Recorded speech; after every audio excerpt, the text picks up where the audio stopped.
Biasaan anjing. TV-nya nyalain enggak? Itu TV Itu berita. aja sih tab-nya, pindahin ke sini. Ya udah. Tak kok Cuman enggak ada yang makan nih. kok enggak denger aku. Orang makan ya bisa. Gue udah mau. Enak. Ini jangan digabung nasi takut nonton.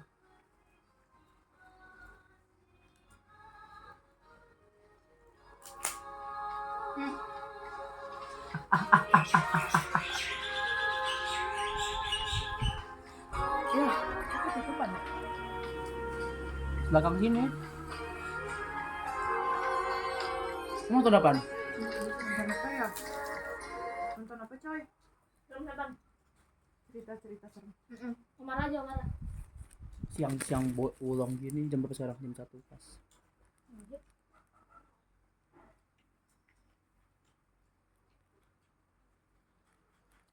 Ini pada searching lagu berapa biji sih? Bego banget.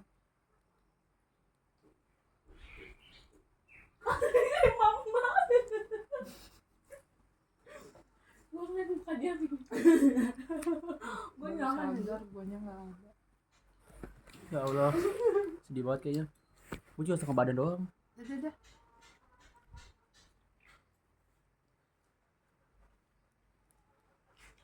Lu udah sering masukin ke gue sih. Nasi liwetnya nggak kelihatan kita jadi kayak gini. Dari sini kali do atas. Nah, Sekolah anjing.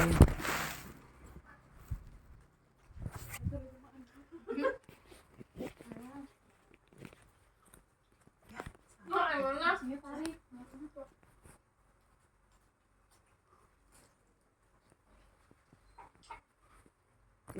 Mandel cok.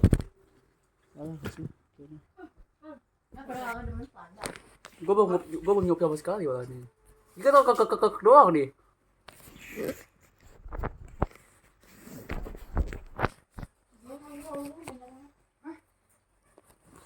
Bingung lagunya banyak banget. Ayam juga nih nggak kecoa. Minum.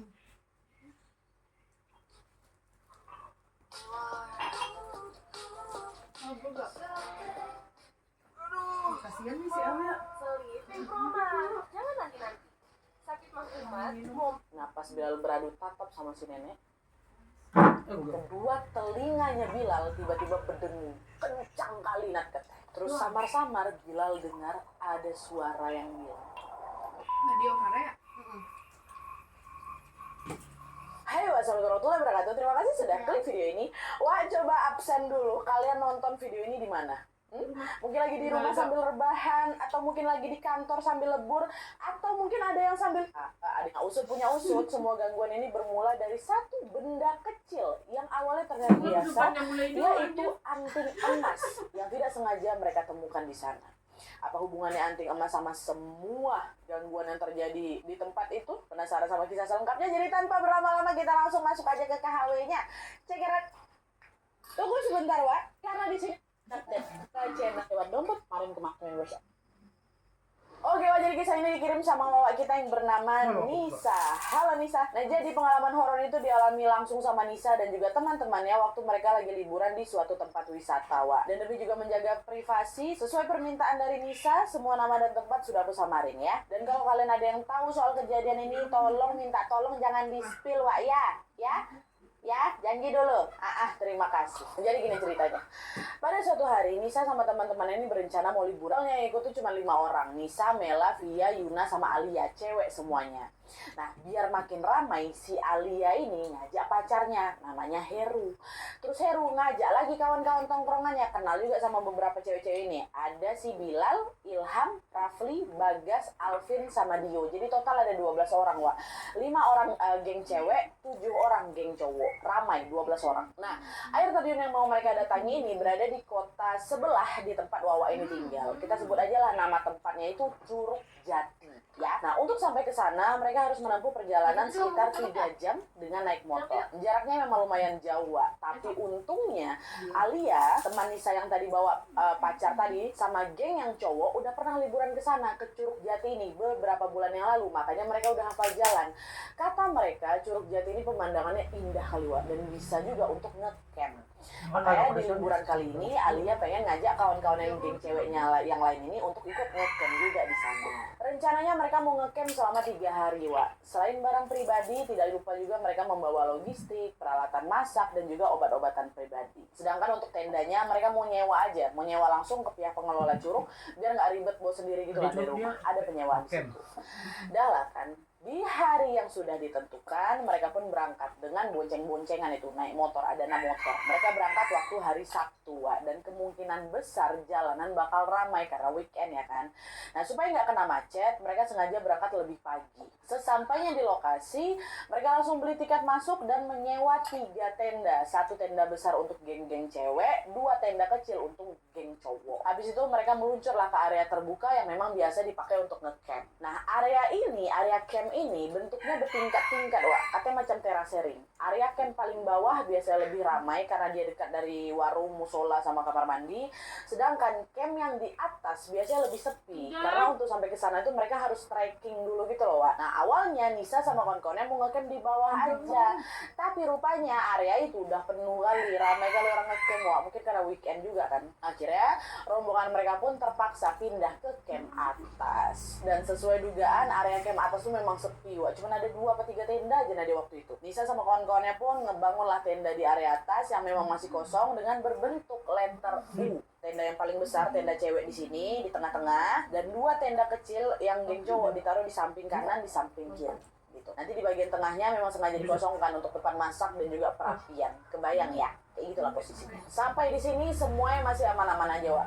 Mereka ngediriin tenda sama-sama sambil ya udah bercanda-bercanda, ketawa kayak gitu ya kan. Tapi setelah tenda berdiri, berbagai keanehan mulai terjadi.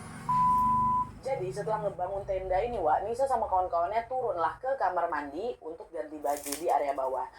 Begitu mereka balik lagi ke area atas, kumpul lagi di tenda mereka, ada satu hal yang langsung bikin suasana terasa aneh.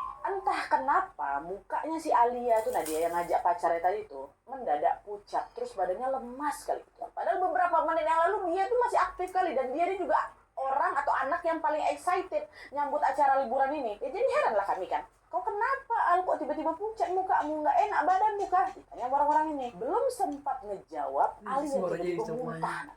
Muntah semuntah-muntahnya.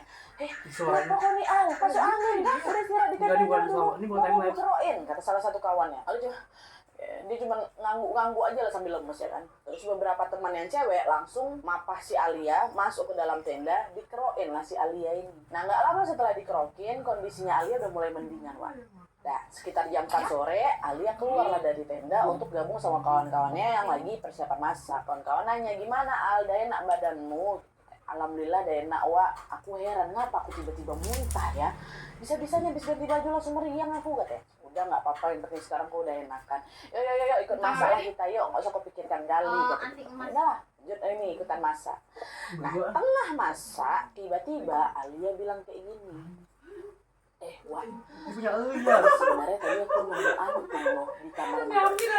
Tapi cuma semua. Gue diem dulu nih. Ya gue ada ngokan gini. Asli bukan ya. Alia tengokin lah itu anting emas itu. Nah, kata Wawa, anting itu berbentuk lingkaran kecil dengan bandul yang digantung pakai pengait di bagian tengahnya. Wah, bandul itu kayak bisa goyang-goyang gitu. Dia karena mulut ini anti. Sama geng cewek. Kayaknya emas ini, Wah. Udah laporan aja ke petugas. Mungkin tuh punya pengunjung nggak sengaja jatuh waktu dia lagi mandi. Di sini geng cewek masih biasa-biasa aja. Nah, namanya juga tempat wisata. Pasti ada aja kan barang pengunjungnya kececer ya kan. Cuma di sini geng cowok, terutama Bilal kawannya si Heru pacarnya si Alia itu malah kelihatan marah, Wak. Si Bilal negur, kenapa kau ambil Al? Kita nggak boleh ngambil apa-apa di tempat ini. Gimana sih kau? Ini bukan kali pertama lo kau datang di sini. Kayak orang nggak tahu aja. Pantas kau tadi muntah-muntah. Digituin sama si Bilal, Wak. Kesal sama perbuatan si Alia, Ilham sama Rafli yang cowok-cowok ini juga langsung direbut ya anting-anting itu. Dan tanpa ngomong apa-apa, mereka berdua tuh langsung berlari turun ke bawah ke kamar mandi itu buat ngembaliin itu antingnya ke tempat semula. Nah, begitu mereka pergi, kami di situ, cewek-cewek diam aja Nadia. Dan aku juga ngebatin, emang di sini ada aturan nggak boleh sembarangan ngambil barang orang ya? Tapi emang iya sih. Enggak.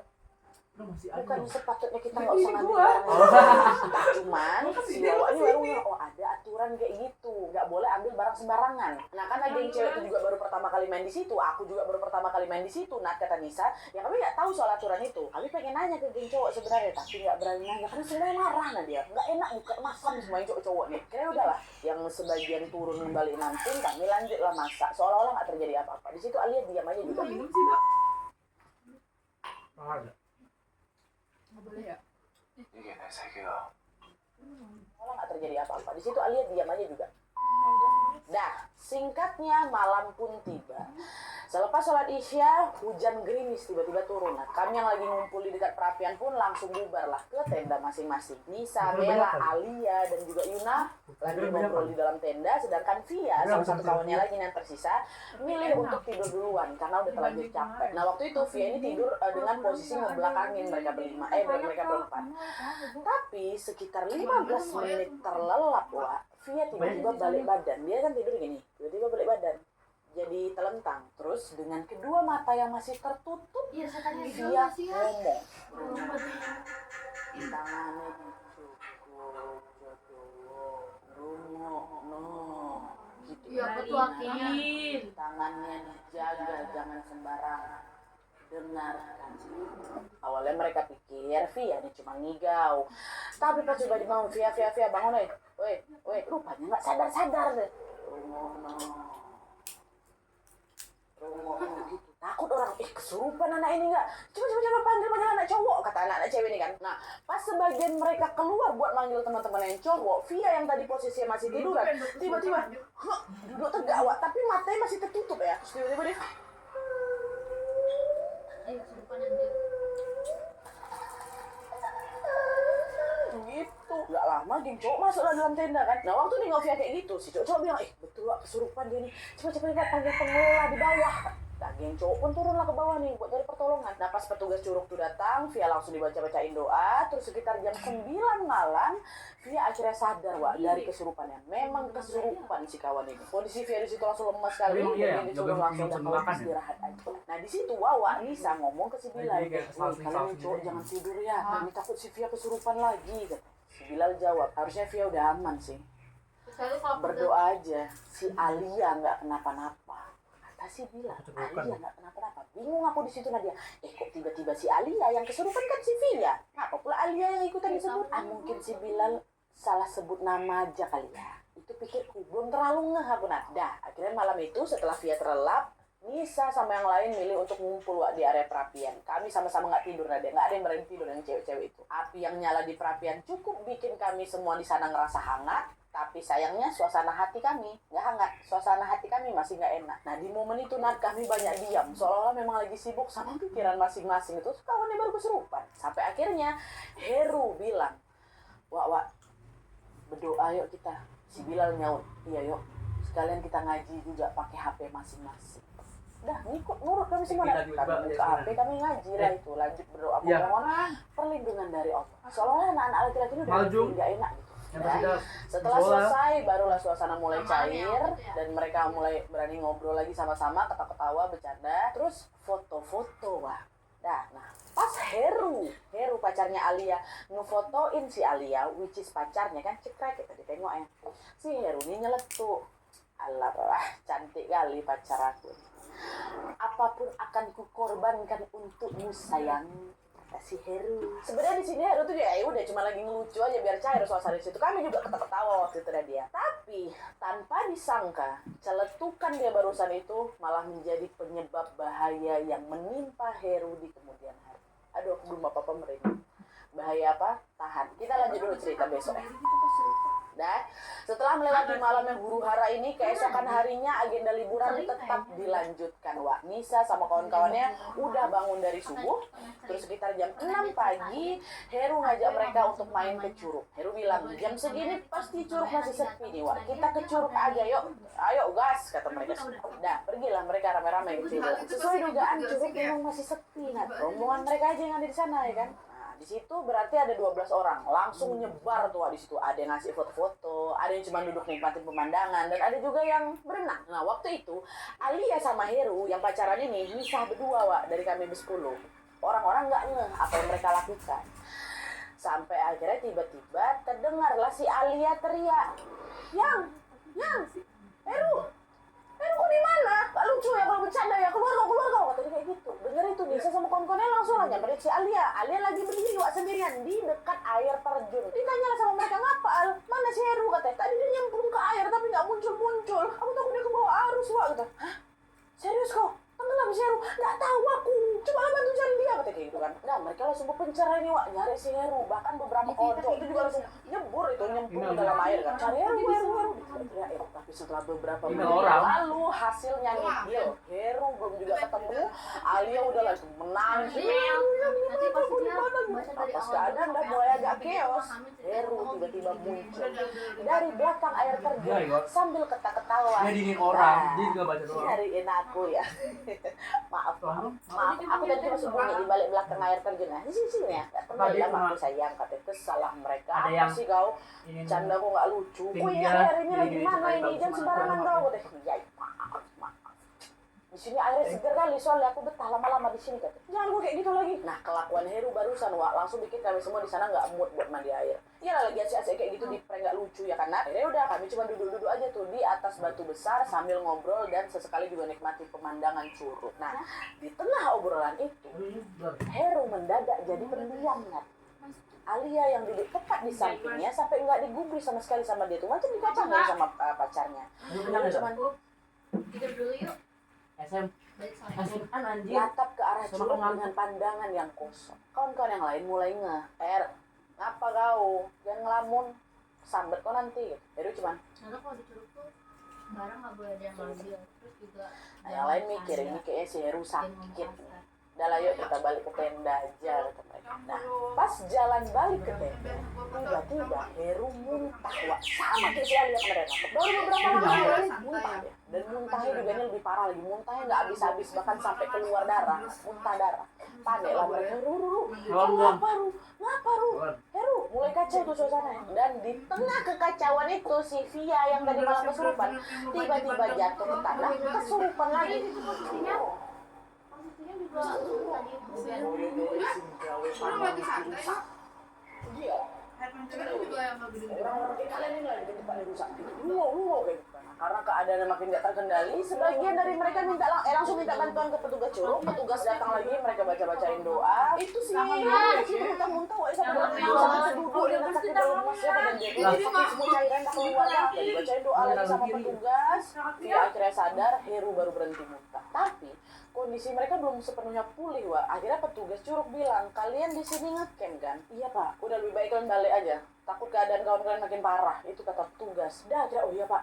Balik kami. Balik aja lah, ya. Gak betul situasi kayak gini. Kasihan Via sama si Heru, gitu kan. Dah, akhirnya mereka sepakat semua. Berkemas-kemas lah di tenda, terus bersiap pulang. Waktu itu, Wak, kondisi Via udah cukup kuat nih untuk melanjutin perjalanan pulang dengan naik motor. Karena mereka naik motor. Sedangkan si Heru masih terlalu lemas. Nah, dia sampai gak kuat gerak waktu itu. Akhirnya kami hubungin lah orang tuanya si Heru biar mereka yang ngejemput langsung ke sana gitu. Dan setelah si Heru ini jemput, barulah kami OTW bersebelas kan pulang bonceng-bonceng.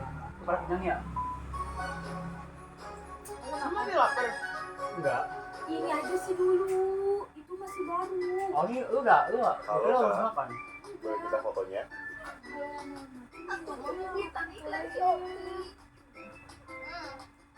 Ada nasi udah diambil buat. Barulah kami OTW bersebelas kan pulang bonceng-boncengan motor. Nah di perjalanan pulang, Nisa, wawa kita ini boncengan sama Bilal. Awalnya di jalan kami diam-diam aja nih, tapi nggak lama kemudian Nisa udah nggak tahan. Dia tanyalah ke si Bilal, Lal, sebenarnya ini kenapa sih Lal? Kita kan baru aja ngecamp semalam loh, tapi kenapa ya keadaannya sampai separah ini? Bilal jawab, aku sebenarnya juga nggak tahu nih, tapi yang jelas kita ini lagi main di alam, di curug. Pasti ada hal lain yang murni di sana kan. Harusnya kita nggak sembarangan di tempat itu. Kita kan memang nggak sembarangan Lal. Kita cuma lagi ngecamp. Apa salahnya? Nih kesalahan pertama. Kemarin Alia apa? Ngambil anting di kamar mandi. Setahu kami ada aturan. Nih kalau selama di curug itu kita nggak boleh sembarangan ngambil apapun. Alia tahu aturan itu, tapi tetap juga dilanggar sama dia. Dan itu yang pertama. Terus yang kedua nih ya, Heru bercanda sembarangan waktu di curug. Bisa-bisa jadi bikin kita panik dengan pura-pura tenggelam kan. itu udah kelewatan tulis. Iya sih Wak, mereka memang salah. Tapi masa cuma karena itu kita sampai diganggu segininya? Tuh anting yang ditemuin juga udah dikembaliin ke kamar mandi kan? Kita nggak ngelakuin kesalahan fatal lagi kan? Bahkan si Vina tuh lo kok tengok, dia nggak salah apa-apa. Dia sampai kesurupan 2 kali pula. Kenapa bisa kayak gitu? Nah itulah Nis, aku nggak tahu, aku juga heran. Tapi nih Nis ya, sebelum kita berangkat ke Curug ini, firasatku udah nggak enak. Kenapa? Aku sempat nengok sesuatu, Pak, kata Bilal. Nengok apa kau? Nah, kata Bilal, Pak, sejak awal waktu mereka OTW ke Curug, Bilal ini tidak sengaja melihat ada nenek-nenek berdiri di pinggir jalan. Nenek itu pakai kebaya lengan panjang Nadia, warna hijau. Bawahannya pakai kain jarik warna coklat. Dan rambut panjangnya diikat cepol. Nenek itu nggak ngomong apa-apa. Dia cuma diam aja. Diam sambil ngelewatin rombongan kami lewat. Melintas, iring-iringan itu kan naik motor.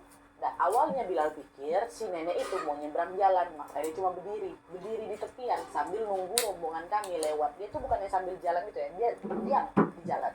Makanya si Bilal pikir si nenek mau nyebrang. Tapi anehnya, Bilal ngelihat nenek itu lagi di tempat-tempat selanjutnya, di tempat-tempat yang berbeda. Jarak dari kota mereka ke Curug tadi berapa? Lumayan jauh kan, 3 jam.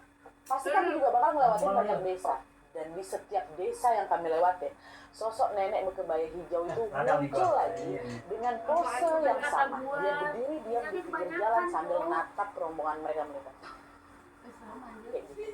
Bilal lihat keadaannya sama, cuman beda lokasi aja. Rasanya si nenek ini selalu ngikutin mereka di setiap perjalanan. Langsung sadar si Bilal, ini pasti bukan manusia nenek. Kok ya bisa di beberapa titik yang jauh 3 jam tuh nenek itu selalu ada duluan sebelum mereka. Nah pas papasan sama nenek itu untuk ke yang kesekian kalinya, kan tetap nenek lagi, nenek lagi. Pas mau papasan berikutnya pasti ketemu sama nenek lagi. Rupanya betul. Nah waktu dia nengok nenek itu dari jauh, dia sengaja pelankan motornya. Dia mau nengok si nenek lebih jelas gitu. Nah pas Bilal beradu tatap sama si nenek, kedua telinganya Bilal tiba-tiba berdengung kencang kali Nat katanya. Terus samar-samar Bilal dengar ada suara yang sinat dia. Konco mukai kudu dirahke. Hati-hati, kawan kau itu harus diarah. Nah, pas dengungan itu mereda, bisa yang sama sosok nenek itu aja di belakang. langsung hilang. Bingung lah si Bilal gitu, merinding. Apa maksud ucapan gitu loh. Siapa kawanku yang harus hati-hati Gitu loh, jawabannya jauh banget jangan aja. ini lagi ngasih peringatan bahaya. Jawab. Astagfirullah. Dah, dulu bilang di situ dia nggak mau juga ganggu liburan anak-anak ini, cuman dia kayak udah mulai waspada di situ kan. Bilang lanjutin lah perjalanan orang Curug jangan dengan cuci hati tangan yang dulu, sudah tidak tenang. kocak. Nah, pas nyampe di Curug, ya itu lagi diceritain tadi. Alia malah ngambil anting-anting yang ditemuin di kamar mandi. Nah di situ makanya si Bilal yang paling ngegas marahnya. Langsung mikir juga Bilal di situ. Ini apa mungkin yang dimaksud sama nenek tadi tuh si Alia ya, yang harus diarahkan ini si Alia ya. Apa mungkin si Alia yang harus hati-hati, yang harus diarahkan? Dugaannya betul. Gak lama setelah Alia ngambil anting itu kesurupan kawannya kan si Via. Nah di situ Bilal yakin sosok yang merasukin si Via itu adalah nenek berkebaya hijau yang dia lihat. Kenapa? Karena sependek yang Bilal tahu, gegara cuma si Via ini ngomong pakai bahasa Jawa dan pesan yang mereka sampaikan juga kurang lebih sama. Wak nggak kalian harus hati-hati, tangannya dijaga dan jangan bersikap sembarangan. Dan tadi juga apa? Waktu setelah si Via sadar dari kesurupan, Bilal kan sempat ngomong ke Wawa ke si Nisa untuk berdoa semoga Alia tidak kenapa-napa kan. Kan si Nisa bingung di situ. Ngapa malah si Alia didoain? Ternyata itulah Wak alasannya. Bilal itu bukan salah sebut nama, justru Bilal ngomong kayak gitu karena dia tahu kalau Alia ini memang harus diawasi. Nah, kalau dia masih di awal bermasalah itu si Alia, ngapa Heru yang kena? Iya. Aku juga mikirnya kayak itu. Ngapa si Heru yang kena Wak? Ya kan? Ini jawaban Wawa. Ini plot twist. Jadi, saya cerita tentang Curug itu. Sekitar 2 minggu setelah mereka ngecamp di Curug, sebuah kabar mengejutkan pun tiba. Keluarganya Heru bilang ke mereka kalau kondisi Heru sepulang dari Curug betul-betul kacau. Kesehatan Heru menurun dan dia masih sering muntah darah. Tapi tiap dibawa ke rumah sakit, Heru tuh langsung kelihatan segar.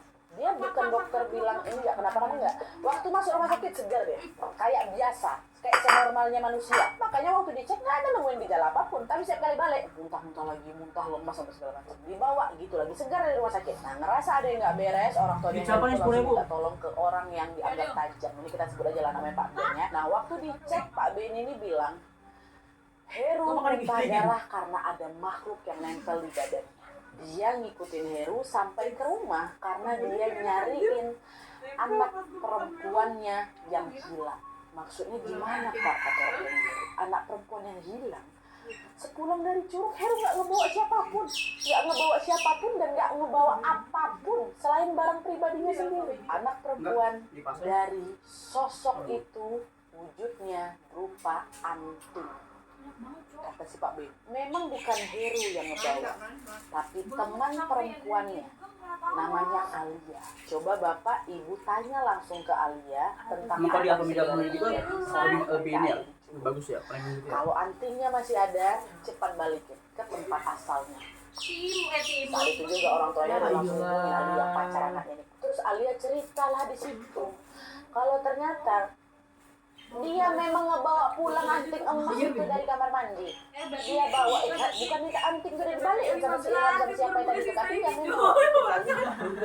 Tapi tanpa sepengetahuan kawan-kawan yang lain, Alia ambil anting itu lagi, dibawa pulang. Waktu dia balik ke sana masih ada anting itu.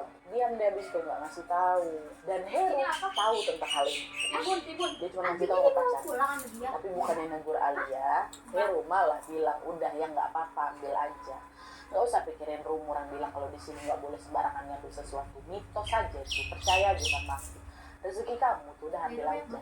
Kayak gitu. Tidak buru-buru juga si Alia nih. Sepulang dari Curug, Alia ceritalah ke bapaknya kalau Pak aku nemu anting emas. Dan si bapak diam-diam ngebawa anting itu ke penjual emas. Rupanya itu emas asli, dijual sama si bapak si Alia. Nah karena antingnya cuma sebelah, besar kemungkinan anting itu udah dibeli yang dikasih duitnya, dilebur langsung, Dasar kebiasaan. dicetak ulang dengan bentuk yang baru biar apa, biar bisa dijual lagi. Dilebur. Intinya setelah dijual anting emas itu udah gak selamat, wah. Makanya kemungkinan sosok yang nempel di badan si Heru ini nyamuk. Dia sudah melenyapkan anak. Jadi Kalau harus tukar dengan ganti yang sepadan. Ganti yang sepadan katanya. Sejak saat itulah kondisinya si Heru ngedrop sampai 2 minggu setelah mereka ngeklaim Heru, 2 minggu Heru meninggal. Heru meninggal. Konon nyawa Heru lah yang jadi ganti atas hilangnya anting emas itu. Nah bentar dulu Nadia, bentar dulu Nisa. Kenapa malah Heru yang kena weh? Yang ngambil antingnya kan Alia, yang ngejual bapaknya si Alia. Tapi ngapa Alia sama bapaknya aman-aman aja? Sebenarnya Wak, nih dengar ya, nggak ada yang tahu pasti jawaban dari pertanyaan-pertanyaan itu. Wak juga nggak tahu, aku juga nggak tahu, Nadia namanya juga takdir. Tapi mereka menduga kalau ini terjadi karena ada yang nggak? Karena celetukan Heru sendiri. Kalau ingat kemarin waktu ngecamp di Curug, Heru sempat bilang apa ke Alia? Waktu nengok fotonya Alia, apapun akan kukorbankan untukmu sayang. Dari celetukan itu, secara tidak langsung Heru ini bilang kalau dia mau berkorban apa aja buat si Alia, termasuk menanggung akibat dari perbuatan Alia yang curang. Harganya murah tau. Murah kan kalau Kalian, tapi di luar itu Nadia, kami juga nganggap Heru ini ada salahnya karena dia ngebolehin Alia ngambil antingnya. Kan padahal juga dia udah tahu aturan itu nggak boleh ambil barang sembarangan. Nah, disuruhnya Alia yang ngambil. Bahkan dia sempat ngeprank kami kan, bercanda kelewatan waktu renang di Curug tuh. Nah kemungkinan itu semua lah yang bikin Heru itu celaka. Waktu Heru meninggal, Alia hancur dia. Dia betul-betul menyesali perbuatannya. Alia bapaknya sempat minta maaf juga ke keluarganya Heru. Dan alhamdulillahnya pihak keluarga berbesar hati untuk memaafkan Wak. Mereka udah ikhlas atas apa yang terjadi sama Heru karena mereka yakin ini semua adalah bagian dari takdir Tuhan yang Maha Esa. Sampai sekarang juga hubungan mereka udah cepat nggak tahu awal. Mungkin Alia sama Bapak juga nggak expect bakal separah ini gitu kan. Ya semoga semua baik-baik aja ya Wak.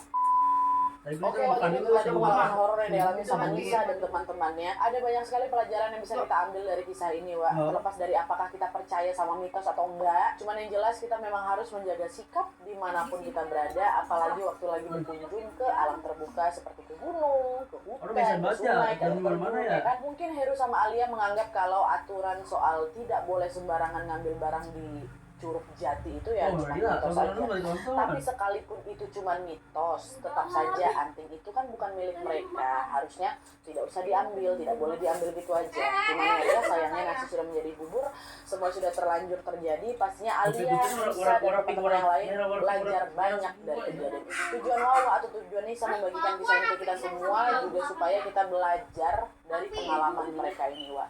Jangan sembarangan ngomong, jangan sembarangan dalam bersikap, dan pastinya jangan mengambil apapun yang bukan hak kita. Ini semua kan? Jadi itu tadi, terima kasih untuk pesannya Nisa, terima kasih juga untuk kisahnya. Semoga almarhum Heru diterima di sisi Allah Subhanahu wa Ta'ala, dan juga seluruh keluarga yang ditinggalkan diberikan kesabaran dan juga kesehatan seluas-luasnya. Oke, Wak, jadi sekian dulu videonya. Terima kasih banyak yang sudah menonton. Kalau kalian suka video ini, klik like-nya. Jangan lupa komen di bawah video dan saran-saran selanjutnya. Jangan lupa nyalain notifikasinya supaya kalian tahu kalau upload video. Jangan lupa untuk klik tombol subscribe supaya kalian sama-sama tahu informasi menarik dan menyenangkan dari channel aku. See you next video, Wak. Bye. Soalnya dia tuh pas dipecat-pecat gini ya. Nggak balik, Kayak kan? ada Cairan gitu. kata Itu gue tuh kalau kayak gitu, ih gini tangan megangnya. Cek aja, cek aja. banget. Jadi pas menjemur gue jarum. Itu juga kena autoimun ya kan? Dia ada autoimun. Iya katanya autoimun, terus kata Ya kan? dokter Ayah, bisa dari keluarganya ada turunan autoimun. Elsa, kita tolong tas mau ngumpulin uang. Ini matiin ya. Udah